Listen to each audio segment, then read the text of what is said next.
देखिए high school की class में जो प्रश्नावली पढ़ाई जा रही थी वो पढ़ाई जाएगी। इसके अलावा देखिए जब आपको पूरी मैथ आती है, यदि आप अंसाड़ नहीं हल करते तब भी बहुत अच्छे नंबर नहीं ला सकते। बहुत अच्छे का मतलब 90-90 नहीं होता है, बहुत अच्छे का मतलब होता है 99 या 100 नंबर नहीं ला सकते हैं जब तक आप अंसाड़ ना हल करें। उससे दो फायदा होते हैं। पेपर में ये जरूरी नहीं होता कि पूरा आपकी किताब से ही आए, वहां पर नए प्रश्न भी मिलते हैं। दूसरा फायदा क्या होता है कि जब आप किताब से पढ़ते हैं तो मान लो कि पढ़ रहे हैं जैसे कि बेलन, तो पूरे सवाल जितने मिलेंगे सब बेलन से संबंधित ही मिलेंगे। तो वही सूत्र आपको बार बार मिलते रहते हैं। जब अंसाड़ में जाएंगे तो एक सवाल का हो 10वें चैप्टर का हो, फिर एक सीधे पहले चैप्टर का हो। तो पूरी किताब के जब सूत्र तुम्हें आते हैं, सब कुछ सही से आता है, तभी अंसाड़ आप हल कर पाएंगे। इसलिए जब पूरी किताब भी आती हो फिर भी बहुत अच्छे नंबर आप नहीं ला सकते हैं बिना अंसाड़ हल किए। देखिए 2020 में परीक्षा हुई नहीं 2020 से हल कराया जाता अंसाड़, तो इसलिए 2019 से हल कराया जाएगा। एक चीज और है, ये भी जान लीजिए, आप पहली बार परीक्षा देंगे। प्रत्येक वर्ष जो पेपर होते हैं हर विषय के 7 सेट होते हैं। कितने सेट होते हैं? 7 सेट होते हैं। यदि आपको किताब से कुछ नहीं आता फिर भी लास्ट के 2 महीने में हम इतना तुम्हें बता देंगे कि मैथ में 85 से 90 नंबर ला सकते हैं। फिर भी केवल लास्ट के 2 साल के अंसाड़ के सेट आप हल कर लें, 7 दूनी 14 सेट। समझ रहे हैं? एक सेट में लगभग देखा जाए तो 60-70 सवाल होते होंगे, सब मिला लें 50 के ऊपर तो होते हैं। तो 50 के एवरेज से जोड़ लें तो एक साल में 7 पन्ना 35, 350 सवाल हो गए और 2 साल में 700 सवाल हो गए। पूरे सवाल वो रिपीट हो जाते हैं वही 2 साल में लगभग। तो इसलिए अंसाड़ पढ़ना तो बहुत जरूरी है ही, इसलिए तुम्हें अंसाड़ का भी समय समय पर हल दिया जाएगा। तो 2019 का जो पहला सेट होगा उसको हल करते हैं आज हम। बोर्ड चूंकि सबके पास अंसाड़ नहीं है इसलिए हम क्वेश्चन यहाँ पर लिख भी देंगे सब। जब 2019 का हल हो जाएगा तो उसके बाद 2018 का हल किया जाएगा। देखिए इसलिए अभी तक ये जरूरी नहीं है जैसे कि एक ही कॉलेज का सेंटर 2 जगह जाए तो दोनों जगह पेपर सेम हो, ये भी जरूरी नहीं होता है। हर 2, 3, 4 किलोमीटर के बाद पेपर बदल जाता है। लगभग 5 सेट बांटे जाते हैं, 2 सेट रखे रहते हैं इसलिए कि कहीं का पेपर जब आउट हो जाता है पहले पेपर कहीं बता दिया जाता है, ऐसी कुछ स्थितियां बन जाती हैं, उस स्थिति में वो 2 पेपर दिए जाते हैं। लेकिन आपको हल 7 का कराया जाएगा। तो देखिए 2019 का पहला सेट है जो इस देखिए अंसाड़ भी कई प्रकाशन के आते हैं। तो जो आपका अग्रवाल का अंसाड़ होगा उसमें पहला सेट है, लेकिन सेट नंबर देख लेते हैं हम।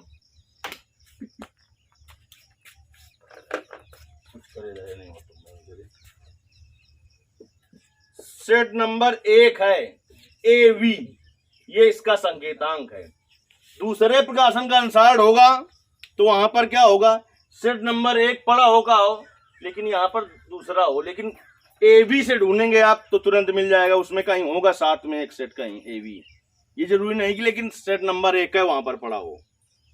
ठीक, तो पहले प्रश्न में कह रहा है सभी खंड हल कीजिए। केवल लास्ट वाले प्रश्न जो होते हैं 6-6 नंबर वाले, उसमें 2-2 दिए होते हैं कि करना होता है।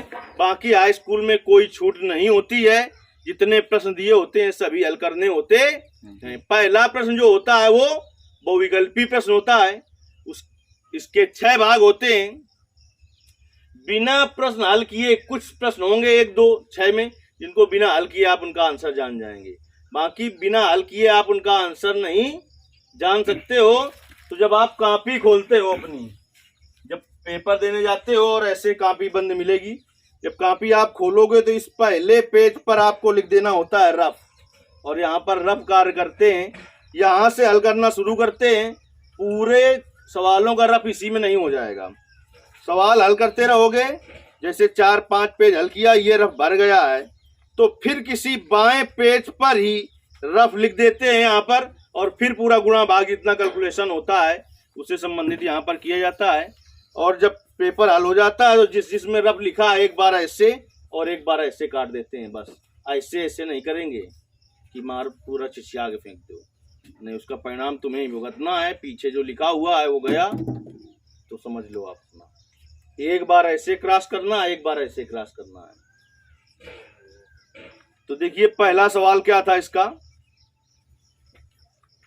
कह रहा है प्रत्येक खंड में उत्तर के लिए 4 विकल्प दिए हुए हैं जिनमें से केवल एक सही है।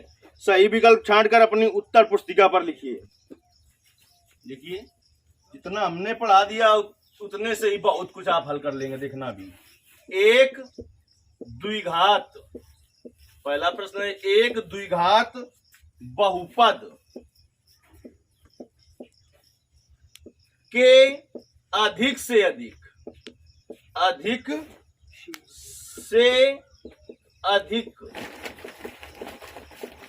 शून्यकों की संख्या होगी। ए ऑप्शन है, फर्स्ट ऑप्शन ए करके नहीं दिया है, 1। सेकंड ऑप्शन है 2। जैसे लिखा होता है पेपर में उसे लिखते हैं, यहाँ पर ए बी लिखा होता तो ए बी लिखते हैं। और थर्ड ऑप्शन है 3 और फोर्थ ऑप्शन है 4। तो ये तो हमने बताया था, एक दिन नहीं बताया था, मूल को ही शून्य कहते हैं। हमने कहा था अगर एक घात समीकरण है उसको अधिकतम एक शून्यक होगा, द्विघात समीकरण है तो अधिकतम उसके 2 शून्यक होंगे। शून्य का मतलब मूल। और अगर 3 घात समीकरण है तो उसके ज्यादा से ज्यादा 3 मूल हो सकते हैं। तो क्या घात समीकरण है ये, द्विघात बहुपद है, ज्यादा से ज्यादा कितने मूल होंगे इसके? तो इसको हल करने की जरूरत नहीं है, इसको हल करने की जरूरत नहीं है। अब ये तो हमने समझाया, आप जब बोर्ड पेपर में करेंगे तब कैसे करेंगे। मान लो कि ये पेज है तो यहाँ पर देखिए सीधे हंसिया जब इधर खींचते हैं, हंसिया इतना बड़ा खींचा नहीं जाता है, 1.5 पटरी के बराबर का मतलब ये होता है कि पटरी ऐसे रख के 1.5 पटरी के बराबर, ऐसे न रखोगे 1 और फिर रखो 1.5। ठीक, कुछ ज्यादा होशियार जो अपने आप को समझते हैं तो क्या करते हैं, हर विषय में इधर भी हंसिया खींचते हैं, इधर भी हंसिया खींचते हैं।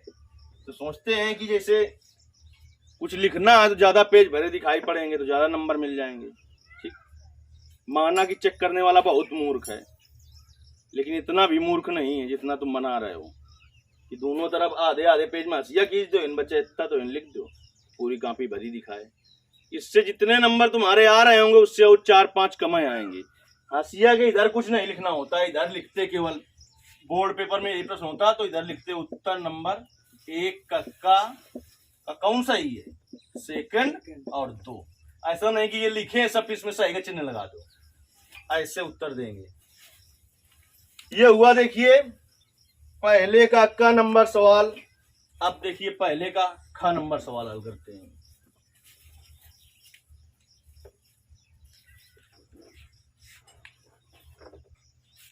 पहले का ख नंबर सवाल क्या है, कह रहा है यदि tan A बराबर 4/3 तो sec A का मान होगा,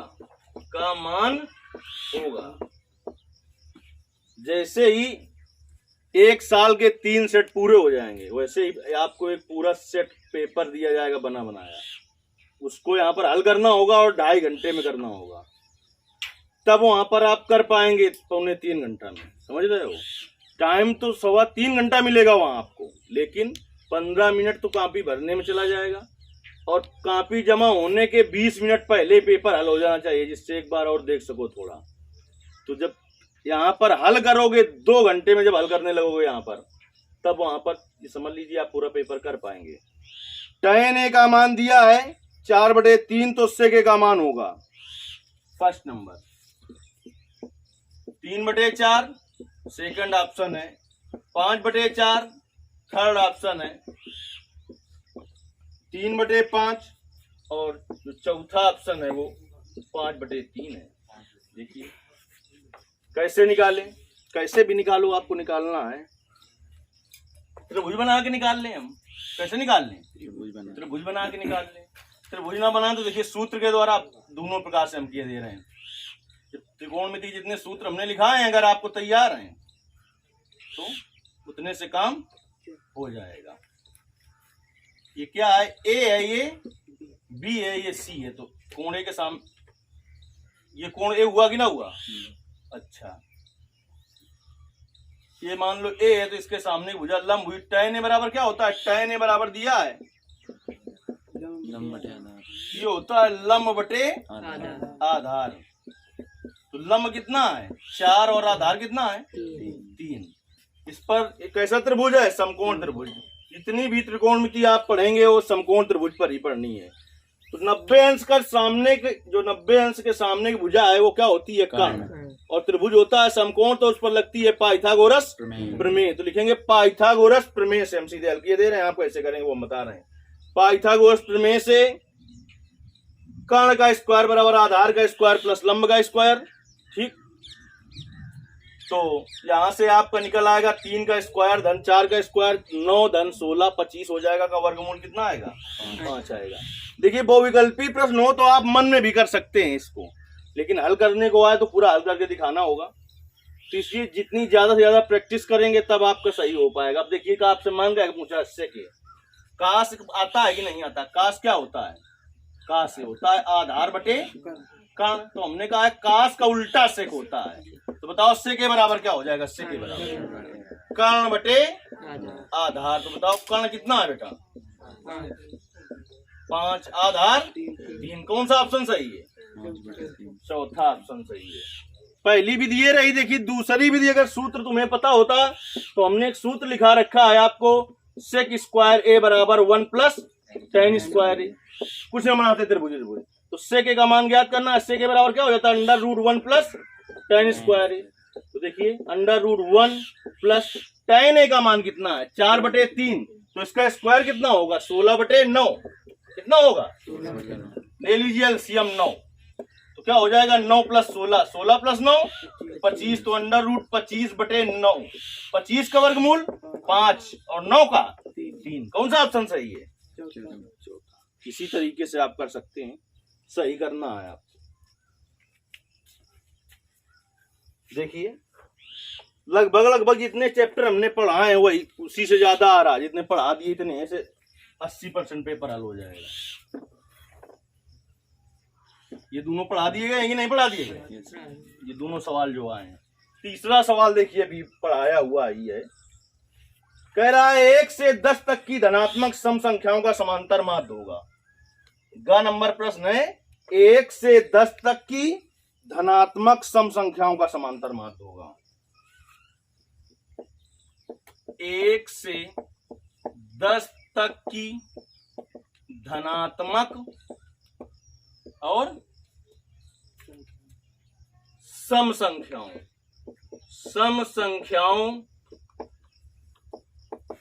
का समांतर माध्य होगा। देखिए फर्स्ट ऑप्शन है 2, सेकंड ऑप्शन है 4, थर्ड ऑप्शन है 6 और फोर्थ ऑप्शन है 5। ये सवाल भी पढ़ाया है हमने, नहीं पढ़ाया है? बताओ। तो हल देखिए करते हैं इसका हम। 1 से 10 तक की सम संख्याएं क्या क्या होंगी? 1 से 10 तक की सम संख्याएं 2, 4, 6, 8, 10 का क्या ज्ञात करना है? समांतर माध्य। समांतर माध्य बराबर क्या होता है? कुल पदों का योग बटे कुल पदों की संख्या, यानी पदों का योग बटे पदों की संख्या। तो देखिए समांतर माध्य बराबर क्या हो जाएगा? समांतर माध्य बराबर क्या हो जाएगा? पदों का योग। लिखेंगे पदों का योग बटे पदों की संख्या। तो 2 प्लस 4 और प्लस का 6 प्लस का 8 और प्लस का 10 बटे पदों की संख्या 1, 2, 3, 4, 5। जोड़िए इसको सबको। कैसे? 6, 6, 12, 8, 20, 10, 30 बटे 5 और ये रहा 6। कौन सा ऑप्शन सही है? तीसरा ऑप्शन सही है। तो दिक्कत देखिए, समांतर श्रेणी आपने पढ़ रखी है तो वहां से जो बड़ी सीरीज होती, बड़ी आगे तक बढ़ती चली गई होती तो वहां से भी याद कर लेते। n/2a+l होता है योगफल, नहीं होता? अब बताओ n का मान कितना है? पदों की संख्या 1 2 3 4 5, तो 5/2। a का मान प्रथम पद होता है 2 है, अंतिम पद कितना है? 10 है, तो 5/2 गुणते 12 और ये रहा 6 पंचे 30, जोड़ने पर 30 आएगा। ये 30 ये जोड़ने पर आएगा, बटे 5 करेंगे कितना आ जाएगा? 6 आ जाएगा। मान लो ये संख्याएं कम थी, हमने जल्दी से जोड़ लिया, और ये लंबी सीरीज होती तो हमने समांतर श्रेणी पढ़ा रखी है, वहां से योगफल ज्ञात कर लेते। हमें कम समय में करना है और सही करना है। घ नंबर देखिए, शांत समलो संख्या को व्यक्त हो सकने वाली परिमेय संख्या होगी। शांत अशांत संख्या पढ़ाई कि नहीं पढ़ाई है? किसी को याद आया? ना याद है? मोतीलाल क्या बताओ रहा है? शांत संख्या कैसी संख्या है? शांत संख्याएं होती है, कौन बताएगा? आगे हो ऐसी संख्याएं जिनके हर का अभाज्य गुणनखंड 2 की पावर m इंटू 5 की पावर n के रूप का हो, वही तो शांत संख्याएं होती हैं। क्या बताया गया था? ये तो बताया गया था, ये नहीं बताया गया था क्या? फिर इतनी याददाश्त कहाँ है? हमने कहा था पूरी किताब में घूमना होगा तुम्हें। जब इस तरीके से आप सवाल हल करना जान जाएंगे तभी आप अच्छे नंबर ला सकते हैं। प्रश्न है शांत संख्या, शांत दशमलव संख्या, दशमलव संख्या में व्यक्त हो सकने वाली परिमेय संख्या होगी। First number 124/164। सेकंड ऑप्शन है 131/30। थर्ड ऑप्शन है 227/625 और फोर्थ ऑप्शन है 625/462। पहले कटे तो काट दिया जाता है। ये शांत समलो संख्या कौन सी होती हैं? पहले कटे, आंसर जैसे कट रहा है तो काट लो। कटने के बाद जो हर आता है, हर का जो गुणनखंड हो वो 5 की पावर m के रूप का हो तब भी शांत होगी, और 2 की पावर m के रूप का हो तब भी शांत होगी, या 5 की पावर m इंटू 2 की पावर n के रूप का हो तब भी शांत होगी। इसके अलावा कुछ आ रहा है तो फिर कैसी होगी? ये भी दोनों शांत क्यों होती हैं? मेन चीज ये होती है। अरे इसमें कुछ नहीं है तो 2 की पावर क्या लिख सकते हैं? 0। इसमें कुछ नहीं है तो हम क्या लिख सकते हैं? 5 की पावर 0। नहीं लिख सकते हैं क्या? क्योंकि चाहे j की पावर 0 हो उसका मान 1 होता है, और इसके गुणे में 1 1 लिख सकते हैं? नहीं लिख सकते हैं। यानी कुल मिला के हर का अभाज्य गुणनखंड किस रूप में आए? अगर 2 की पावर m इंटू 5 की पावर m के रूप में आए तो वो शांत संख्या होती है, शांत दशमलव संख्या। नहीं तो फिर शांत दशमलव संख्या नहीं होती है। चलिए देखते हैं इसको पहली है कि नहीं। इसको पहले कट जाएगा, नहीं कटेगा? काट दें। कितने से कट जाएगा? 6 दूनी 12, 2। ये कितने से कट? 8 दूनी 16, 2 दूनी 4। अभी और कट जाएगा। 31 दूना 62 और 41 दूना 42, तो 31/41 आ गया। तो इसका अब हर का गुणनखंड करना है तो ये 41 कैसे कटी? सीधे 41 से कटी। 41 कैसे कटी? 41 से कटी। तो हर जो है उसका अभाज्य गुणनखंड में कहीं 2 और 5 आया क्या? नहीं आया। तो ये है अशांत अनावर्ती संख्या। कैसी है? अशांत है। कैसी है? शांत या अशांत? अब इसमें देखिए पहले कटेगा क्या?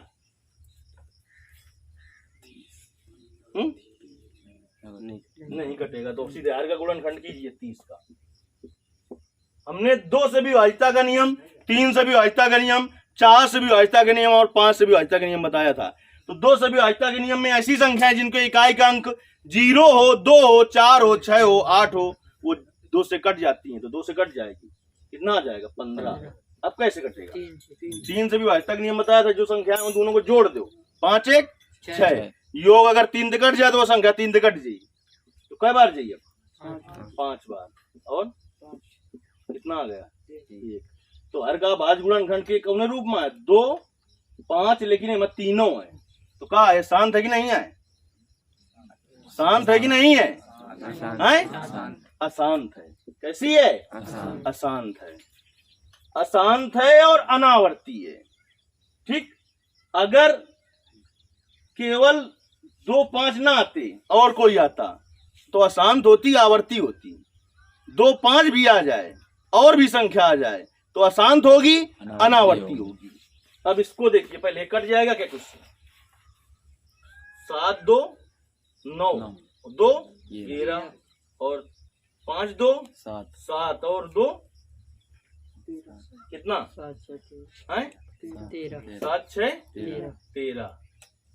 तो 3 से भी नहीं कटेंगी, 2 से कट नहीं रही थी, कटेंगी नहीं। जब ना कटें तो इसका गुणनखंड कर लीजिए। किसका? हर का गुणनखंड कर लीजिए। किसका गुणनखंड कर लीजिए? हर का गुणनखंड करिए। हर का गुणनखंड तो कैसे कटेगा? 5 से। तो कितना आएगा? 125। फिर कितने से कटेगा? 5 से। कितना आएगा? 25। फिर कितने से कटेगा? कितना आएगा? फिर 1। तो हर का गुणनखंड किस रूप में है बेटा? 5 की पावर 4, यानी 5 की पावर m के रूप का है। इसलिए एक ऐसी संख्या है, शांत संख्या है। कैसी संख्या है? अगले वाले करके देख लो, फिर नहीं होगी। कर लो चाहे, पहले कटेगा क्या? कट जाएगा? नहीं कटेगा ना, सीधे चलिए 462 करिए। कितने से कटेगा? 2 से। 2 दूनी 4, 3 दूनी 6 1। अब कितने से कटेगा? 3 के। 7 तिरका 21, 2 बच्चों। फिर 7 तिरका 21। अब सीधे 7 से कटी ना। ये बताओ, हमने कहा है क्या है गुणनखंड में? केवल 2 आए या 5 आए या दोनों आ जाएं। चाहे केवल 5 आवे, चाहे केवल 2 आवे, या 2 या 5 दोनों आ जाएं, तो वो थी शांत संख्या हर के गुणनखंड करे में। अगर एक के अलावा कुछ आ जाए तो अशांत होती। तो इस प्रश्न को जिसके पास आंसर हो देख लेना, इसका आंसर गलत दिया हुआ है, उसने ये आंसर दिया है। जबकि ये आंसर नहीं होगा। कौन सा आंसर होगा? ये सही होगा। बात समझ में आ गई कि नहीं आ गई? अब आप सोच रहे हो इतनी देर हल करेंगे तो 2 प्रश्न भी नहीं हल कर पाओगे। प्रश्न तो इसमें बहुत हैं, तो टाइम क्यों लग रहा है? क्योंकि हम समझा रहे हैं तुम्हें, और उससे समझ लीजिए आपको उसमें जितना समय लग रहा है उसमें 5 का भाग देना है, आपको उतना टाइम लगेगा। क्योंकि मैं पूरे विकल्प रख के दिखा रहा हूं तुम्हें, जबकि इसमें जाने की जरूरत अब नहीं थी, क्योंकि ये यहाँ पर मिल चुका था ना। अब हम तुम्हें बता रहे हैं, तुम्हें अगर आता होगा तो इतनी देर समझाना पड़ेगा क्या कि पहले काटो फिर देखो इसका भाज गुणनखंड किस रूप में होगा। ये सब जो टाइम बर्बाद हो रहा है, ये टाइम नहीं बर्बाद होगा। लेकिन जब हम टाइम बर्बाद करेंगे, जब तुम्हारा टाइम नहीं बर्बाद होगा। अगर हम टाइम नहीं बर्बाद करेंगे, तुम फिर 3 प्रश्न भी 3 घंटे में नहीं कर पाओगे। पहले प्रश्न में 6 भाग, दूसरे प्रश्न में 4 भाग हैं, फिर तीसरे में 4 हैं, चौथे में 4 हैं, 5वें में 4 हैं, 6वें में 2 हैं जिसमें करना 1 है। नहीं, 6वें में भी कितने हैं? 6वें में भी 4 हैं, 7वें में 2 हैं जिसमें करना 1 है। तो इतने प्रश्न करने होते हैं तुम्हें। चलिए, ये भी सवाल बताया गया था कि नहीं बताया गया था? अभी तक कितने सवाल हुए? 4 हुए, और चारों ही हमने ही पढ़ाए। नहीं पढ़ाए? मतलब पूरी किताब अभी पूरे चैप्टर नहीं पढ़ाए, लेकिन ये सब उसी चैप्टर के सवाल हैं जो पढ़ चुके हैं। तो इसीलिए हम उस चैप्टर ही पहले पढ़ा रहे हैं। कौन से? जो इम्पोर्टेंट ज्यादा है। अंगा नंबर सवाल, ये भी देखिए बिल्कुल पढ़ाया है। जिसने पढ़ा है कायदे से देखेगा सवाल और तुरंत सही कर देगा विकल्प। कैसे? कहता है निम्न चित्र में टीपी और टीक्यूओ केंद्र वाले वृत्त पर 2 स्पर्श रेखाएं इस प्रकार हैं कि कोण पीओक्यू बराबर 110 अंश। जिसने पढ़ा है और हमने वृत्त पढ़ाया है आपको, तो बिल्कुल तुरंत आंसर दे दोगे कि नहीं ये होगा। जिसने नहीं पढ़ा है तो शाम तक हल करेगा, फिर क्या फायदा है। ये देखिए, ये यहाँ पर O है, यहाँ पर P है, यहाँ पर T है, यहाँ पर Q है और ये कोण 110 अंश का दे रखा है इसने, ठीक। तो इसका मान पूछा है, ठीक। इसका मान कितनी आसानी से आ जाएगा, किसको आ जाएगा, 1 को आएगा, 2 को आएगा, बस पढ़ाया तो है ना, नहीं आएगा कभी भी। देखिए अब इसको हम हल करेंगे, काफी देर लगेगी, सीधे आंसर कैसे पाते हैं। ओपी क्या है, त्रिज्या, और टीपी क्या है, स्पर्श रेखा। स्पर्श रेखा और त्रिज्या के बीच बना कोण 90 अंश का होता है। ओक्यू क्या है, त्रिज्या, और टीपी क्या है, स्पर्श रेखा। स्पर्श रेखा और त्रिज्या के बीच बना कोण, प्रमेय हमने पढ़ाई थी कि वृत्त की स्पर्श रेखा और त्रिज्या के बीच बना कोण 90 अंश का होता है। जो किताब में ऐसे लिखी थी कि वृत्त की स्पर्श रेखा स्पर्श बिंदु से होकर जाने वाली त्रिज्या पर लंब होती है, जिसको हमने सरल भाषा में ऐसा बनाया था कि वृत्त की त्रिज्या और स्पर्श रेखा के बीच बना हुआ कोण कितने अंश का होता है। ये एक भुजा है, ये दूसरी भुजा है, तीसरी भुजा है, चौथी भुजा है, 4 भुजाओं से घिरी आकृति को क्या कहते हैं, चतुर्भुज। और चतुर्भुज के चारों अंतः कोणों का योगफल 360 अंश होता है। 3 कोण पता है, चौथा कोण हमने याद कर पाएंगे क्या, तीनों को जोड़िए और 360 में घटा दीजिए, तो 110 ये हुआ, 90 90 180 ये हुआ, दोनों को जोड़ेंगे कितना हो जाएगा, 200, कितना हो जाएगा 200, 360 में घटा दो 290, कितना आएगा।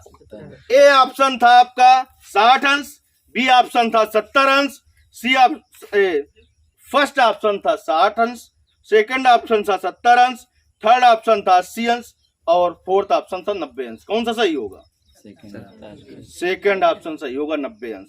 ये तो रहा बहुविकल्पी के लिए हल करने का। यही अगर 1 या 2 नंबर का हल करने को आ जाता प्रश्न में, बहुविकल्पी ना होता, तब कैसे करते, लिखते कि कोण ओपीटी बराबर 90 अंश।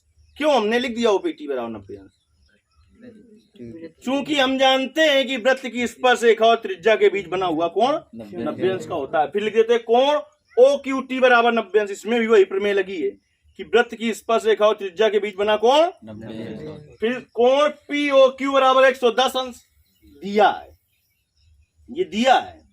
इसके बाद हम चतुर्भुज लेते, चतुर्भुज के चारों कोणों का योगफल कितना होता है, 360 दिखाते, 3 कोणों का मान पता है, उनका रख देते, तो चौथा कोण ये आ जाता कि ना आ जाता। ये भी प्रश्न मैंने पढ़ाया है कि नहीं पढ़ाया है, पढ़ाया है। और 4 नंबर देखिए, 4 नंबर प्रश्न कहता है अच्छी प्रकार से फेंकी गई 52 पत्तों की एक गड्डी में से एक इक्का निकालने की प्रायिकता। ये भी प्रश्न मैंने पढ़ाया है। मैंने क्या बताया था आपसे, ताश की गड्डी में 52 पत्ते होते हैं, इसमें इक्का के पत्तों की संख्या 4 होती है। प्रायिकता बराबर होता है अनुकूल परिस्थितियां बटे कुल परिस्थितियां। अनुकूल परिस्थितियां 4 हैं और कुल परिस्थितियां हैं 52, तो इक्का का पत्ता निकालने की प्रायिकता होगी 4 बटे 52, 1 13 चौको 52, 1 बटे 13 नहीं आएगा।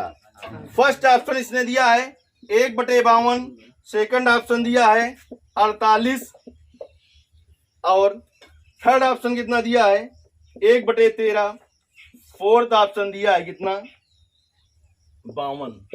अब तुम्हें हम बात बताते हैं, ये कंपटीशन नहीं है, ये है यूपी बोर्ड। इसमें 4 विकल्प में 2 तो बिल्कुल सरासर गलत दिखाई पड़ते हैं पहले से। जब तुम्हें ना आए तब कैसे करना है, 4 में चारों में खेलोगे तो दिक्कत हो जाएगी। 2 पहले गलत वाले ढूंढो। इससे हमने प्रायिकता का नियम क्या बताया है कि प्रायिकता 0 से छोटी नहीं हो सकती और 1 से बड़ी नहीं हो सकती। तो देखिए ये 1 से बड़ी है, ये गलत, ये 1 से बड़ी है, ये गलत। पहले चारों विकल्प में खेलते तो गलत होने के चांस ज्यादा थे, क्योंकि प्रायिकता पढ़ भी रहे हैं। तो ये ढूंढिए कि किससे प्रायिकता कम हो। यही प्रश्न अगर कंपटीशन में होता तो कंपटीशन में जो 4 विकल्प दिए होते हैं, चारों इतने नजदीक होते हैं कि आप ढूंढ ही नहीं सकते हैं कि बिल्कुल गलत वाले तुरंत देख लो। ये बिल्कुल गलत वाले तुरंत दिखाई पड़ रहे हैं, दुई बिल्कुल गलत वाले दिखाई पड़ रहे हैं, क्योंकि हमने प्रायिकता हमने बताया था बेटा कि 0 less than or equal to P E less than or equal to 1, यानी जो प्रायिकता आएगी हमेशा 0 से बड़ी होगी या 0 के बराबर, और 1 से छोटी या 1 के बराबर, यानी 0 से 1 तक हो सकती है। 0 भी हो सकता है, 1 भी हो सकती है, या इसके बीच की हो सकती है। यानी 1 से छोटी होगी या 0 हो सकती है, 0 से कम भी नहीं हो सकती, यानी माइनस में नहीं हो सकती, और 1 से बड़ी नहीं हो सकती है। जब उस नियम का आप पालन करेंगे, हमने ऐसा बताया था कि नहीं बताया था, 2 विकल्प तुरंत हमने ढूंढ लिए, जब हमें बिल्कुल आता ही नहीं है। अब 2 में अकड़म बकड़म खेलो, क्या होगा। अब 2 में नहीं आवत अगर तो 2 में लगाओ तुक्का, सही सीधा बैठ जाए। 4 में लगाओ ज्यादा दिक्कत रहा है। तो 2 में जब तुक्का लगाइयो तो 1/52 का एक मारे ना हुई। सोचेंगे बात ही 1/52 इतना तो तुम जान गए हो कि इक्का का एक पत्ता होता है, तुमका नहीं पता 4 होते हैं, लेकिन इतना जो नहीं जो कि 1 नहीं होता है। तो 1 हो तब तो 1/52 हो। तो ये वाला भी क्या हो गया, गलत हो गया। अब क्या बचा, ये हुआ सही। कुछ समझ में आया कि नहीं आया। जब बोर्ड पेपर में इस हिसाब से आप चलेंगे तभी पूरे में पूरे नंबर तुम्हें लाना है, तो आप ऐसा कर पाएंगे। 80-85 तो वो भी हाई स्कूल में नंबर ले आते हैं जो फार्म भर रही हैं, दिल्ली में कमा रही हैं, 80-85 तुम ले हो तो समझ लो कितनी गलत बात है। 95 से ज्यादा तो आना ही चाहिए हर हालत में, और बहुत आसानी से आ जाते हैं। समझ रहे हैं आप। तो इसलिए अंसाड़ खरीद लो, उसको भी हम हल कराते रहें। याद हो जितना हल करूँ मैं, याद हो मौज करूँ।